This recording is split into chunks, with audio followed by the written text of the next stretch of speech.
You're listening to Economics Detective Radio.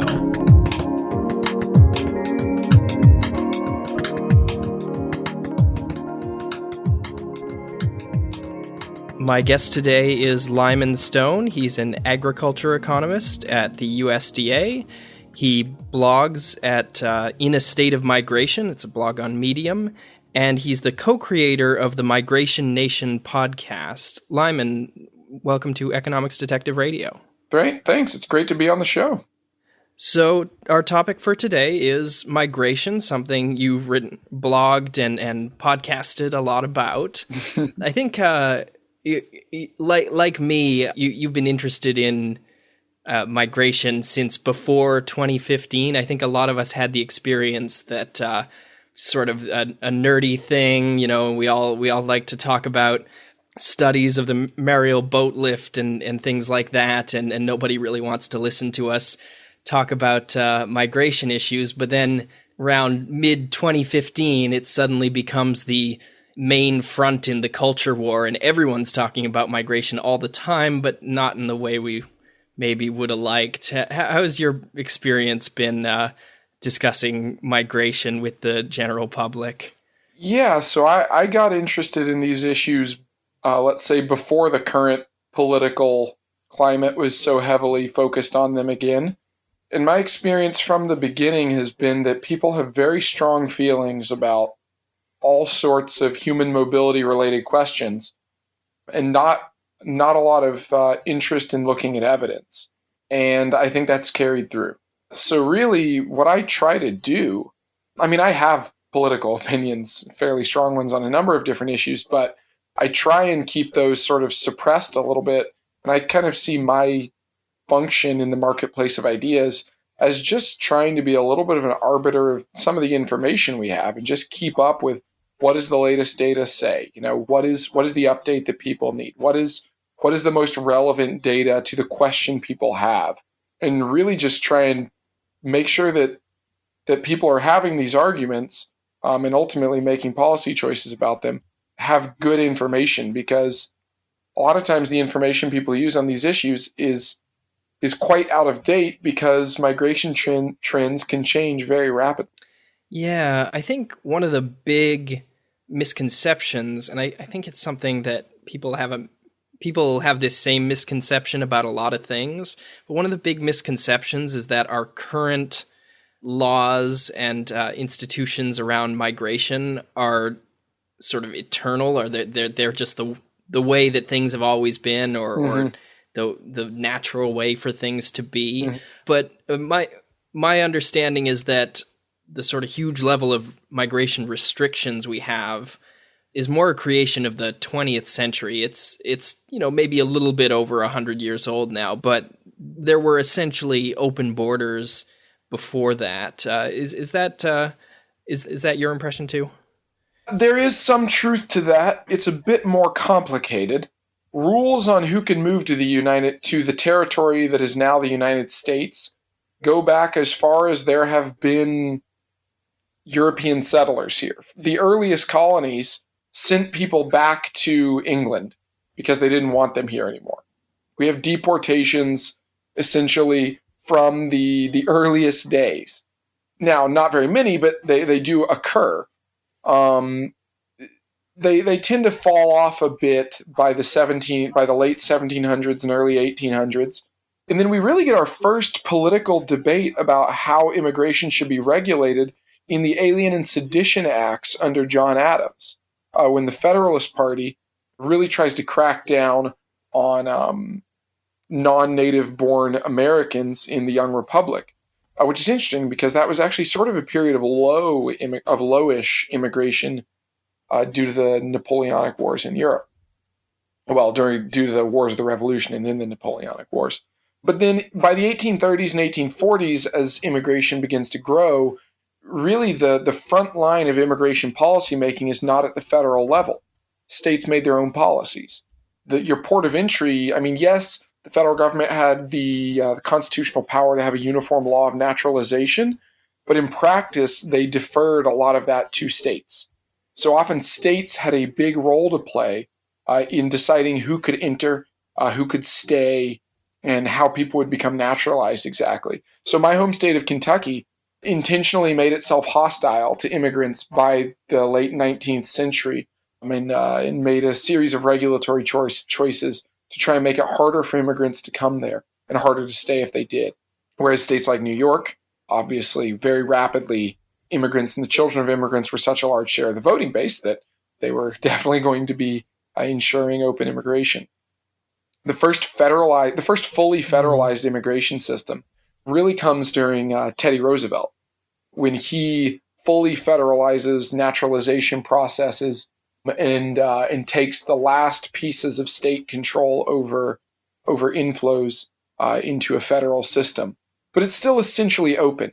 We get our first rules about who can enter in the 1870s with rules against Chinese immigrants, which these are clearly explicitly racist rules that any decent person today would find abhorrent. But this is our first case of really direct categorical regulation, though we do get deportation of indigents as early as the 1830s and 1840s. But by and large, only about 2 or 3% of the people who came in before the 1920s, or from the 1890s to the 1920s, were rejected at entry. The vast majority cleared Ellis Island or wherever they were coming through, and the rejection rate was quite low. It was usually for medical reasons, or they were seen as a political threat. They were seen as associated with anarchism or communism, or because they were expected to become a burden on the public trust. So they were too poor and unlikely to work. But that was a very low rate, like 2 or 3%. So in the 1920s, though, after World War I, migration flows have been shifting eastward and southward from Europe. So instead of getting Germans, we were getting Poles, and then we were getting Belarusians, and finally we were getting like Russians. And then by the late 19-teens, we're getting like Kazakhs and Uzbeks, and that was weird to people. And there was also rising inflows from Asia. And so as these sort of stranger inflows came, we cracked down with a really strict system that lasted until the 1960s, when we implemented essentially the modern system, which is primarily based on family migration, allowing people who are already here to bring their families, with also a work-based migration component in it. Our current system was not intended to create a boom of immigration. If you read the debates people had when those laws were being passed, nobody thought that this was going to create a demographic reshaping of America through large immigrant inflows. But it ended up having that both through unanticipated effects, some anticipated ones, and also as just globally, a more globalized system enables people to flow around the world. There have been a number of revisions to our laws since the 1960s. There were, but mostly related to crisis migrants. Yeah, it's interesting with the chain migration issue that people thought that, okay, it's kind of, we have all these restrictions and it's kind of inhumane to make someone and their spouse live in different countries or their elderly mother or something. Mm-hmm. And so sure, yeah, your immediate family, if you're already here, your immediate family can come and your spouse. And then of course they didn't realize that, just through a chain of connections, you could get a whole lot of, once one person was in, you could get a whole lot of people in. Of course, from my perspective, this is great, but it wasn't. It was unintentionally great. Yeah, I mean, for those of us who think that high inflows of immigrants are a good thing, it doesn't look so bad to have this unintentional side effect. Now, I do think there is a justice question, though, at the root of this, which is, on the one hand, we don't want to separate families. So that seems like a first-order question of sort of justice and fairness, that I don't want to separate kids from their parents, spouses, stuff like that. But then you get this second-order justice question where you say, but is it fair that what determines whether a person can become an American is family status? Right? So, is it really reasonable to say that two people of, willing to work as hard as each other, of the same education, who can make the same contributions to our society on any sort of objective basis or universal basis, that one of them is privileged because of their kin. And I think that that's actually, for me personally, that's actually my biggest issue with our current family biased system, is that I want to keep families united, especially immediate families. But I do worry that there is something a little bit, I don't know, non-meritocratic, in some sense un-American, about saying that you get to come here not because you can work hard or because we fundamentally value all immigrants or something like that, but because you have a genetic tie here. I'm not keen on that kind of like blood and soil connection to the nation, which I think family migration in some sense reinforces. Yeah, it goes back to it being an unexpected loophole that nobody planned for the current system. It wasn't really intended to work the way it does, and so you could imagine a lot of systems, a merit-based point system Sure. that some countries have, or something like that, or just maybe just an entry fee, or there are other things that have been cooked up by migration advocates, like a bond that you pay and then you get back if after a certain period of time you haven't committed any crimes and you have a job, and etc. Yeah. But compared to all these, which are things that someone has deliberately planned or designed to serve some kind of purpose, the current system doesn't really serve any intended purpose. It's just an accident of history that it is the way it is. Yeah, I mean, and we've revised it several times where, we kind of look at a piece of the system that isn't quite working the way we want, so we kind of nudge it a little bit here, or a court steps in and reinterprets another part here, or, an executive sort of starts using a piece of the law in a different way.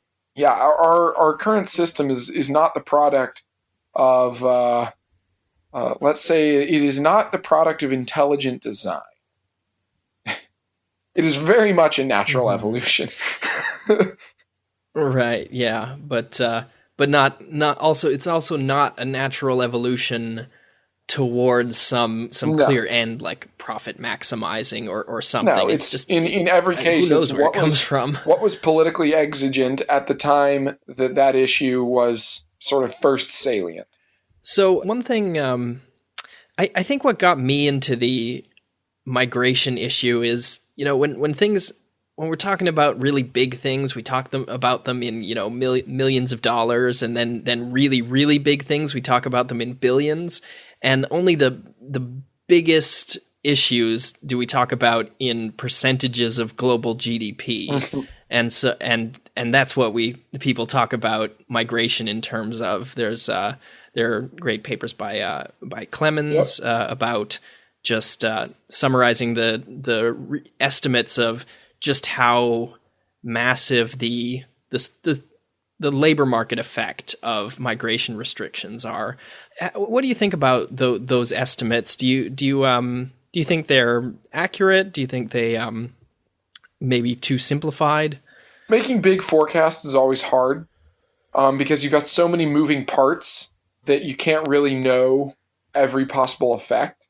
I think that those types of papers, I mean, Michael Clemens does really good work, and I follow it closely. And I think that his research, for what it's trying to be, it's basically right. He's saying, okay, if all these people move, and we have certain assumptions about sort of how labor markets react, about how much higher would labor productivity be and what globally, and what would that do to income, that's all reasonable.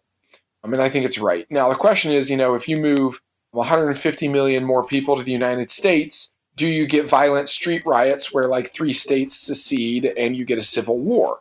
That's not something that you can really build into an economic model very easily. So I think he's right on those type of papers showing these very large effects from global free migration are correct in sort of a standard conditions situation. I do think sometimes they tend to, appropriately for sort of an empirical paper, not consider these sort of black swan events, or sort of that when you move this many people, you're not just introducing risk, you're introducing uncertainty, that your systematic parameters just might not hold anymore. And so I do worry about sort of the external validity of looking at past population movements and then asking, well, what would happen, if we try and can we really calculate parameters for a billion people moving? That seems challenging to me. I mean, I have the same argument with some of these papers that look at zoning in the United States and domestic population reshuffling. That these factor misallocation models, they're really interesting, but I do think that when you're shuffling as many parts as you'd have to get these big movements, it really raises a question of how whether the parameters you're using are really going to be applicable in this vastly different world you're imagining. Yeah. So I think to summarize, the economic research on migration, it's really, really clear that marginally increasing people's ability to migrate, in particular people's ability to migrate from places where they have low productivity, like Haiti, to places where they can have high productivity, like the United States, or even within the United States, they could move from rural Kentucky to San Francisco if they could afford the housing market there. And those people can earn more, and then we get an overall increase in global productivity. And it's really clear that on the margin that makes sense, and there's a lot of empirical research that shows it makes sense on the margin, but your empirics can't tell you what the world would be like if things were really far away from what they are now. We can only test what our world currently looks like and what it would look like with some small changes, but it's really hard to extrapolate. Right. Yeah. So I think it's interesting then. There's an interesting argument then that maybe things aren't linear. Maybe if you have a whole lot of immigration, it has a really different effect than a little bit of immigration. Do you know of any sort of historical episodes or evidence where there's just been a big migration wave that we can look at? Yeah, actually, Michael Clemens has done some research on this. He looked at the Mariel boat lift, but then he also looked at 4 or 5 other instances of sort of sudden exogenous migration shocks. I think he looked at the Pied Noir relocation back to France. He looked at a big move into Israel after the fall of the Soviet Union, and 2 or 3 others. And these are classic studies that these are classic instances a lot of people have looked at. And his finding, which I think is the correct one, was that it's a crapshoot. That sometimes big flows of immigrants have, these positive impacts on local wages, even for natives, and sometimes they don't.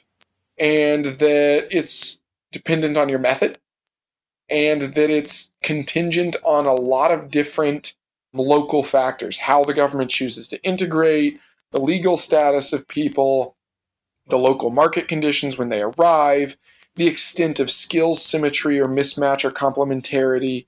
You can't just talk about immigration as a thing. It is a heterogeneous. It's a heterogeneous thing. Immigrants are different from each other. So, I mean, I don't know that we have any empirical research on like truly mass migration. That is, when you look at these, like, what if the whole world had open borders types things, we're talking about like 1 billion people or more moving across national lines. There's no point in human history where we don't have a comparable instance to compare that to. It just doesn't exist. What we do see from the episodes of local large-scale migration shocks that do occur is that their effects vary based on local conditions and the characteristics of migrants. There's not one fundamental effect, which is irritating as an economist. I want to have like a model where immigrants are just sort of like L, right? They're just labor, and they go into it, and I can model that. But it turns out you need to have like L1, L2, L3. You have like all these different types of labor in a segmented market, and so it gets a lot more painful to work out. point being that there are a lot of interesting case studies in sort of sudden shocks in migration. My favorite one is probably the Pied Noir being resettled into France. But the reality is that the effect estimates that we get for each one on various variables of interest vary pretty widely. Yeah, it's a real shame that the world can't work just like a simple general equilibrium model with 3 or 4 variables. But it's the world. It's the only world we have. Yep. So I guess we just have to live with it. So I think, though, that popular conceptions, in the popular debate about migration, people do make this distinction between high-skilled and low-skilled immigrants. Right. I think that's very present in people's minds. They're afraid. I mean, low-skilled might be papering over too much. A lot of people are afraid about people coming in and being criminals or dangerous, but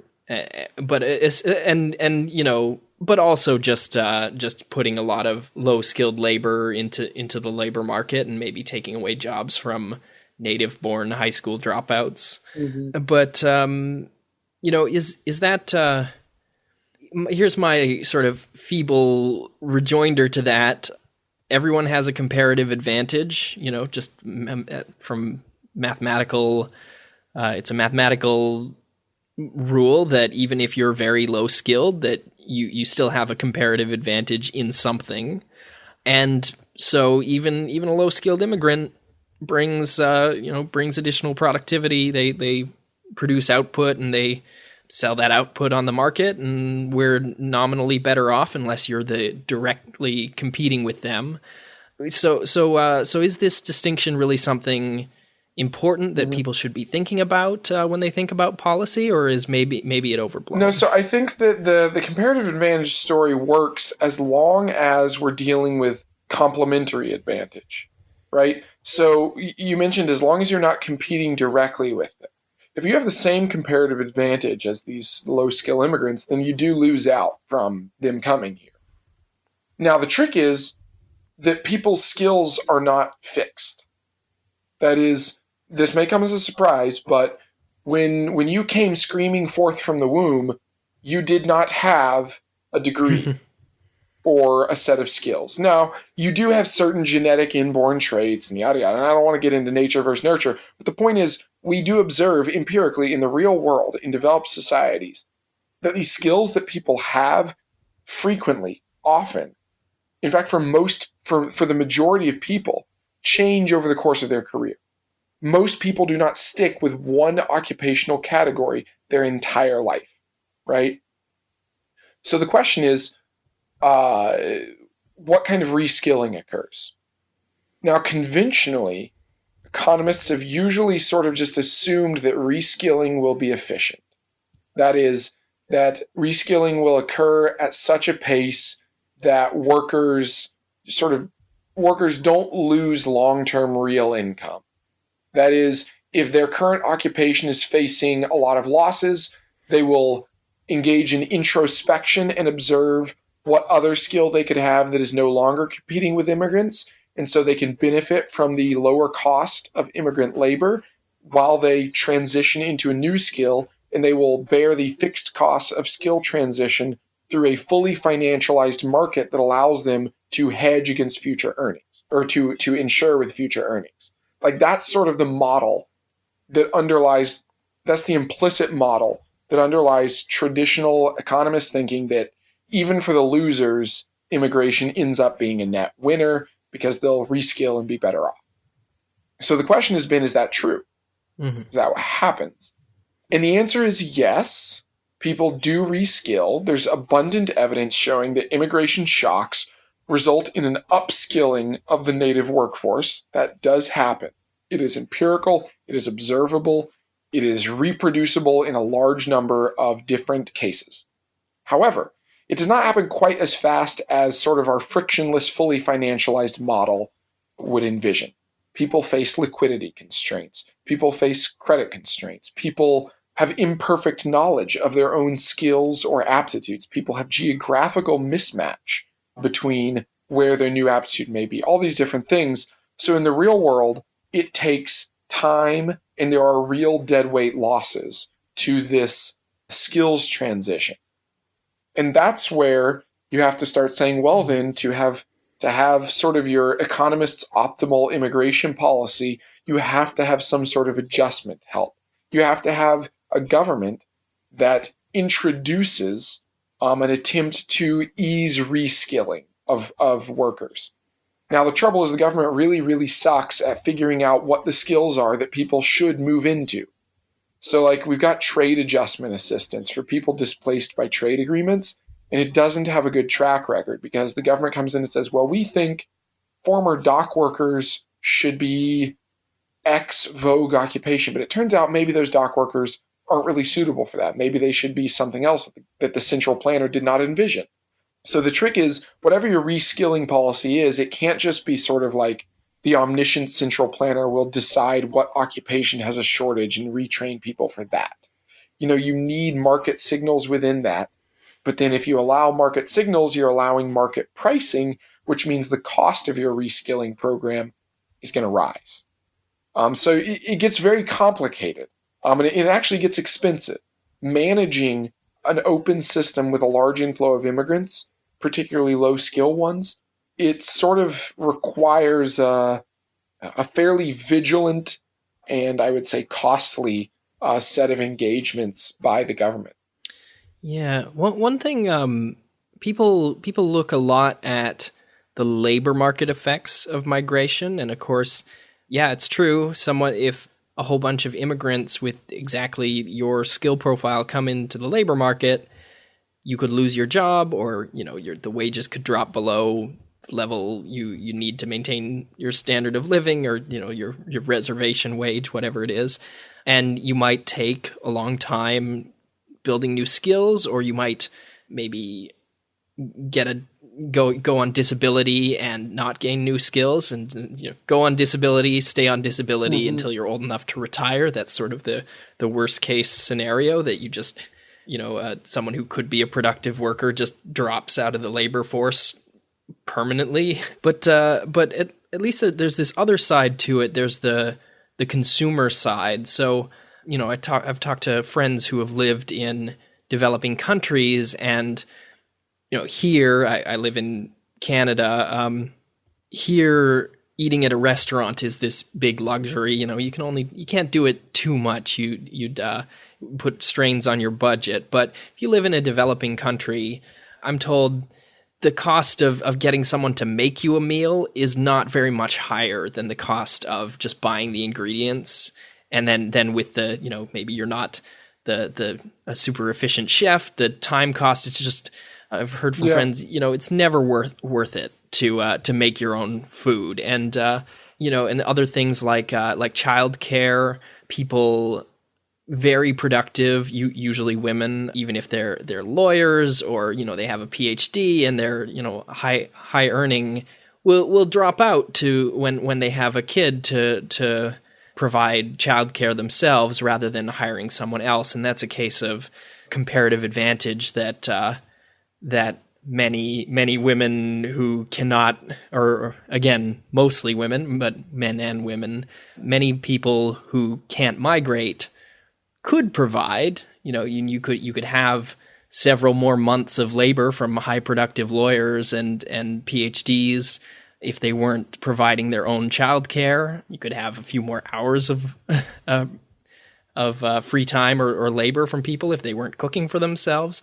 All these things that are very artificially expensive in the developed world because we have such a scarcity of labor, of particularly the kinds of labor that people in the developing world can easily provide. How important is that? I think it's quite important.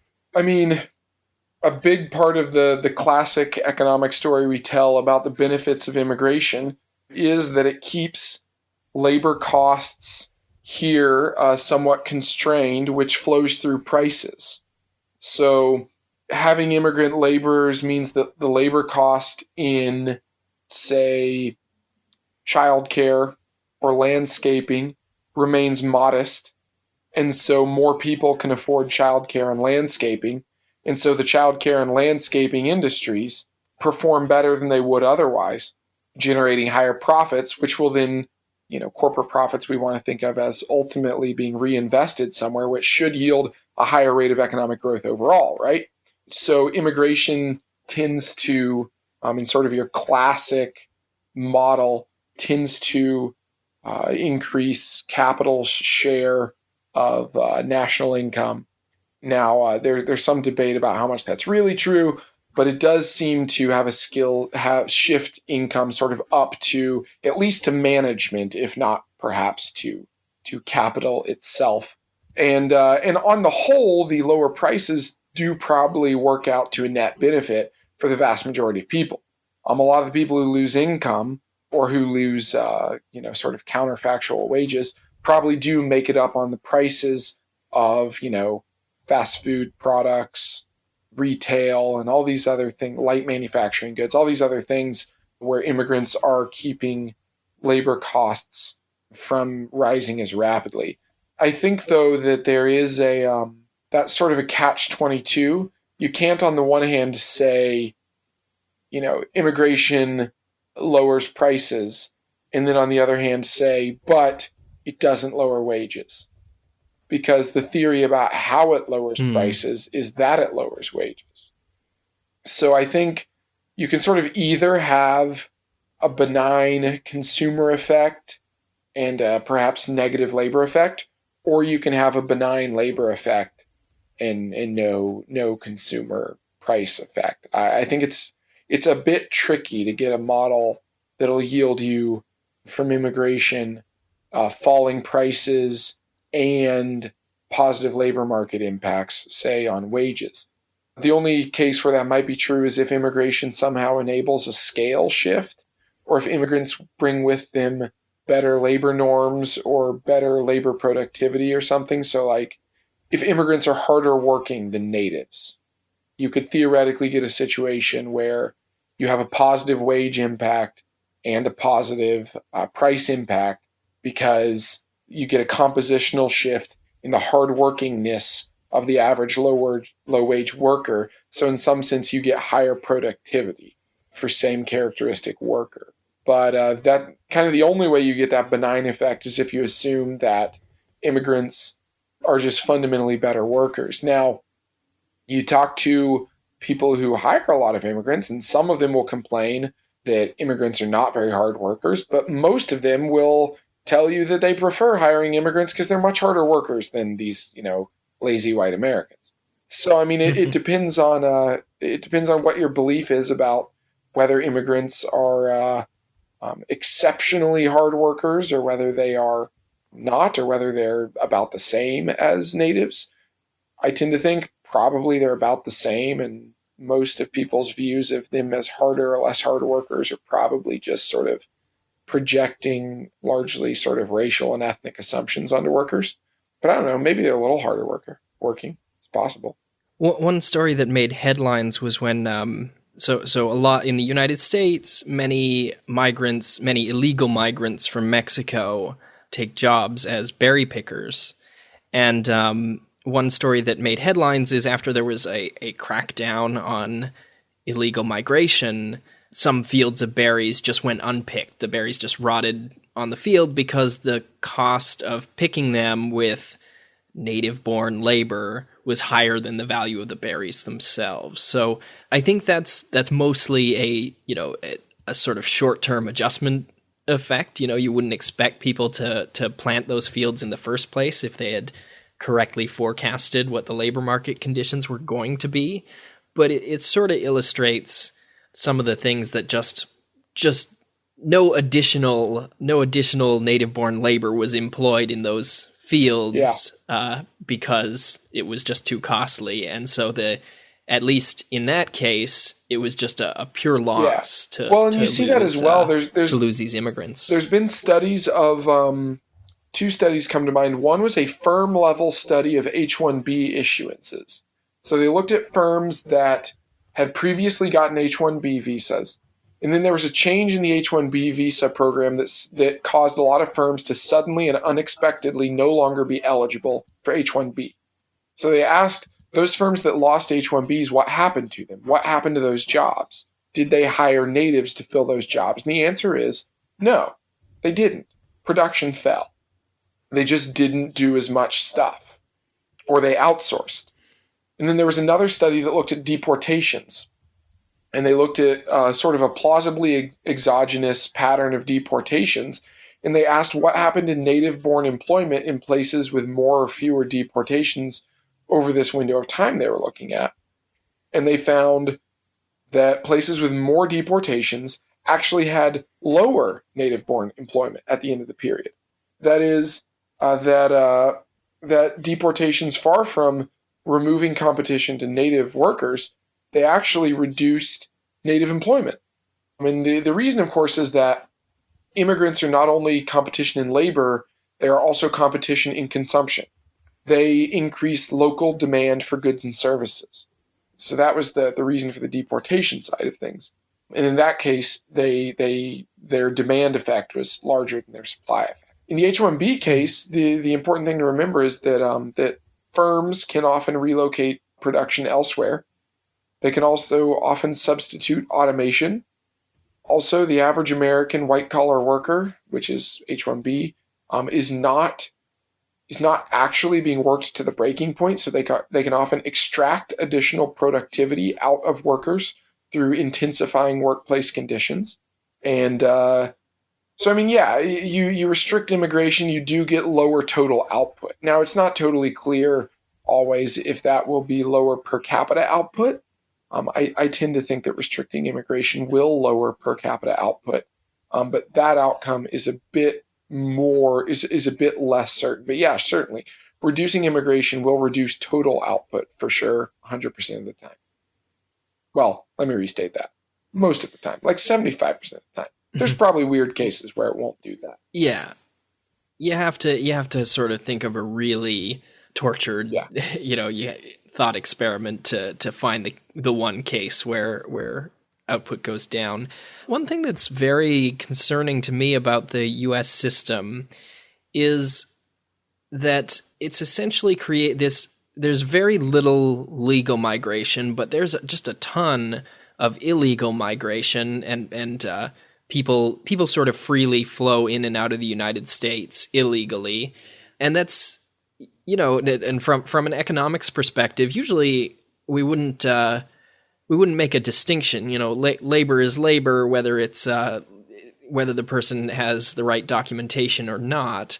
But there's more to it than that. There's sort of a two-tier system where certain people don't have access to all of the institutions of the country, and they open themselves up to being victimized because, of course, anyone could call the feds on you if you're illegally in the country, and then you could get deported, which is a very bad outcome for you.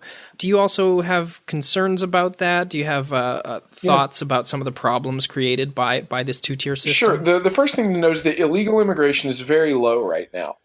It is near the lowest it's been since, I believe it was like the 60s or something, or the 50s. So during the 2000s, illegal immigration was really, really high, really concerningly high. But as Mexico's sort of baby boom wave passed, and as border security got more intense, and then when the recession hit the U.S., these things all combined, and as economic conditions are improving in Mexico, particularly, the result is that illegal immigration has really, really, really slowed down a lot. Like I think it's something like 75 or 80% lower than it was during the early 2000s right now, by the best estimates we can come up with. And the result is that the population of illegal residents in the United States has been flat or declining for nearly a decade now, probably declining overall. So then when you compare this to the legal system, legal immigration has been about flat for the last 10 or 15 years. It's perhaps declined a bit, but not as much. But of course, defining legal immigration is really hard, because you can define it using green card issuances. The problem is that green card issuances, nearly half of them are not for immigrants. They're for people, well, they're for immigrants, but they're for people who are already here. They entered under a different visa and they are converting to a legal permanent residency. So really, to think about inflows, you really need to just know how many people are arriving and leaving. And for that, you need population balances, stuff like the American Community Survey or the Current Population Survey. But a lot of the people coming in and out on that are not here on, quote, immigrant visas. They're here on non-immigrant visas. They're here on student visas. They're here on business visas.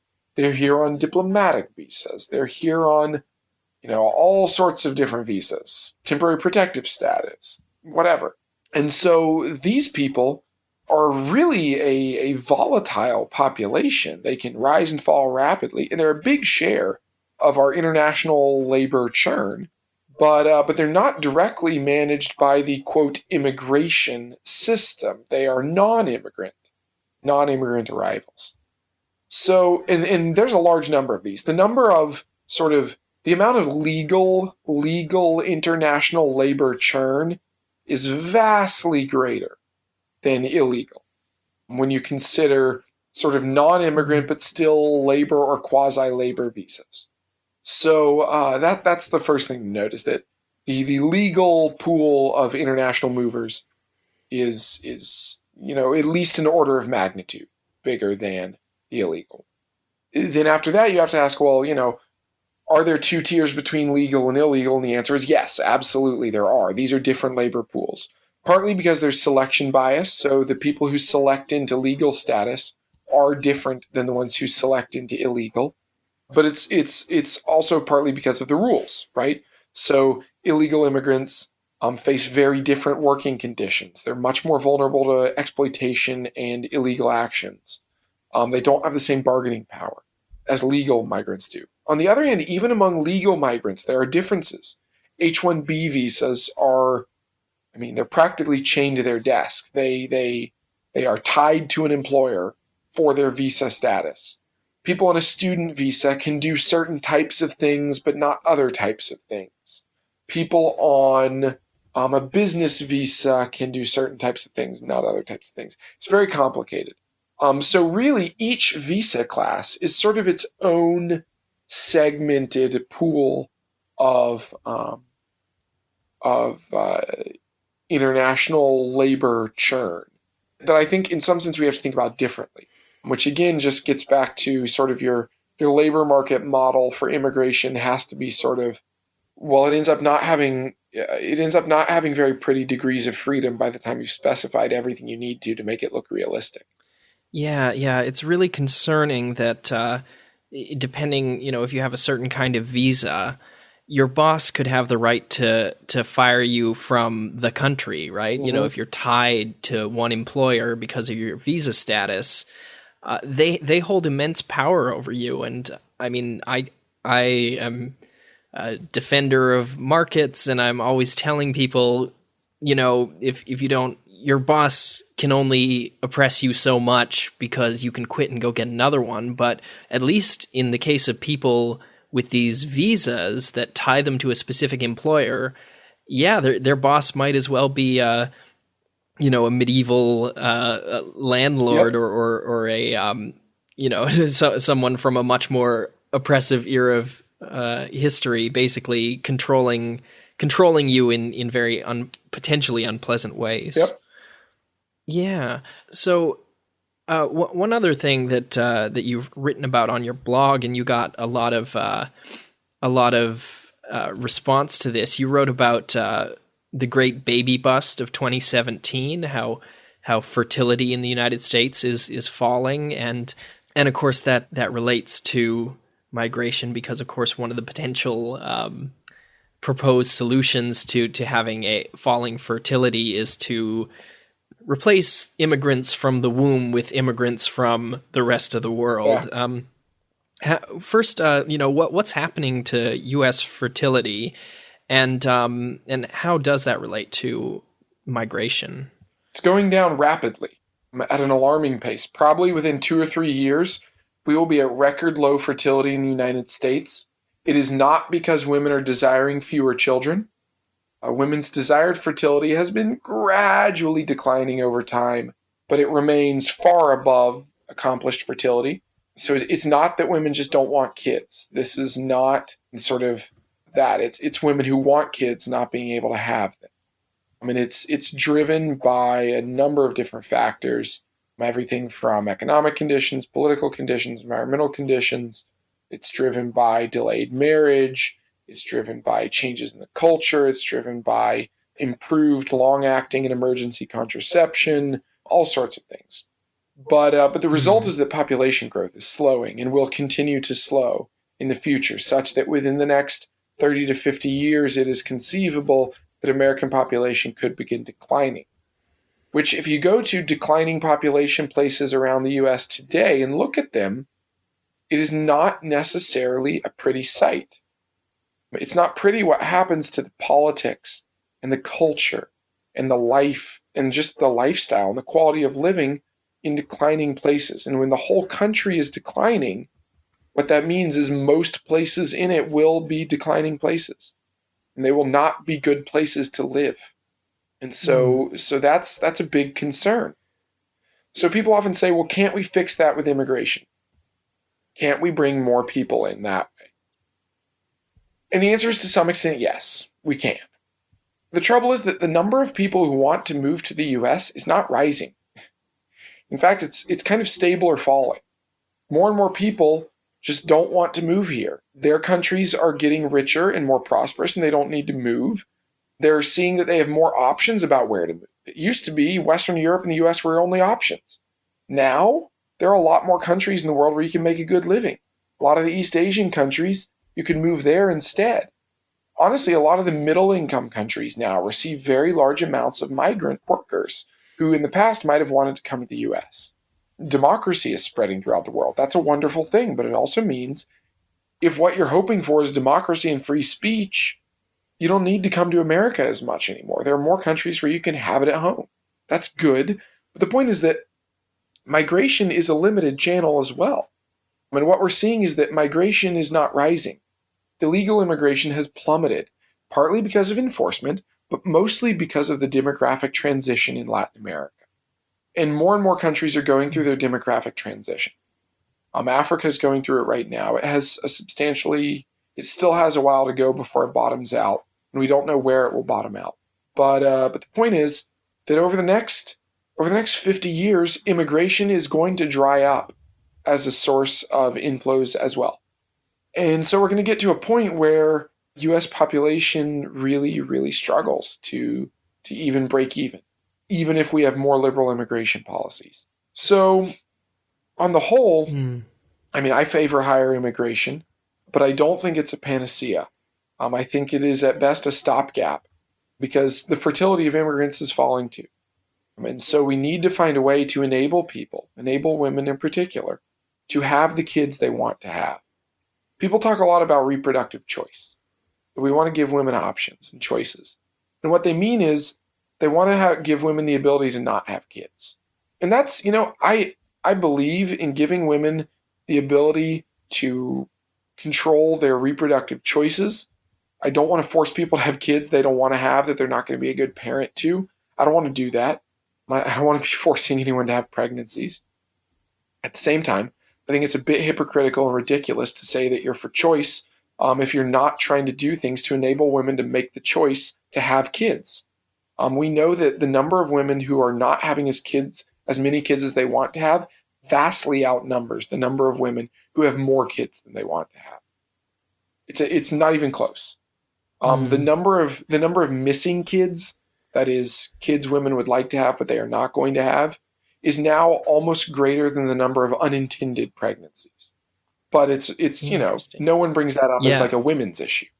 But now I'm off on a tangent here. I'm looking at the graph on your website, and yeah, the ideal reported fertility is people want about 2.7 kids. I assume a lot of people saying 3, some people saying 2, and they're having about 1.8 kids. So, a lot of people have 2, some people have 1. So I think it might be. It might be 2.07, or is it saying 2.7? Yeah, 2.7. That's yeah. Well, it's above 2. One way or as another. the ideal reported. Yeah. It's above 2 for sure. And people, people, that was surprising to me that that people want more kids than they have.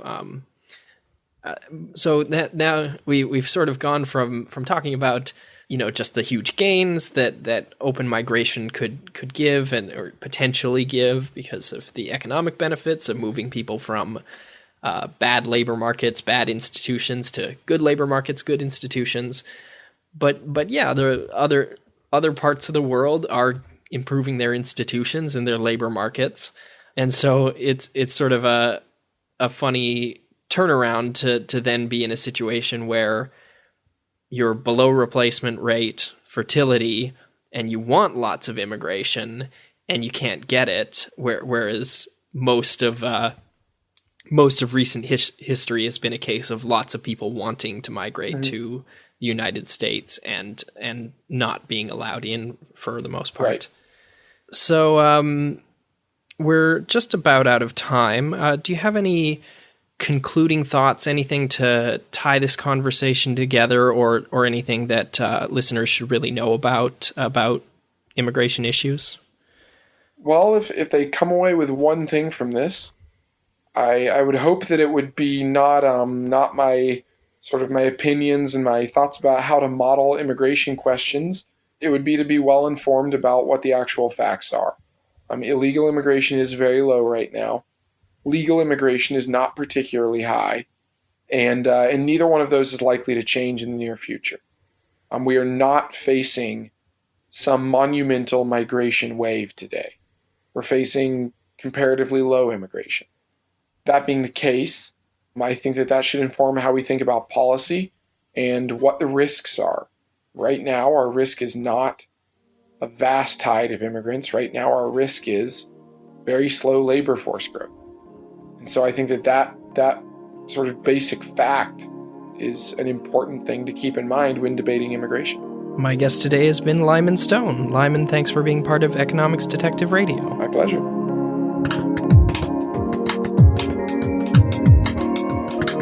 Discussion question for this episode is: think about the difference in effects that one immigrant has versus 10 million immigrants. So besides being 10 million times bigger, how do 10 million immigrants affect a society in ways that are different than one immigrant, 10 million times? In other words, my question is, what are the non-linear effects of immigration? What are the things that change as the number gets bigger? You can think of hypotheticals.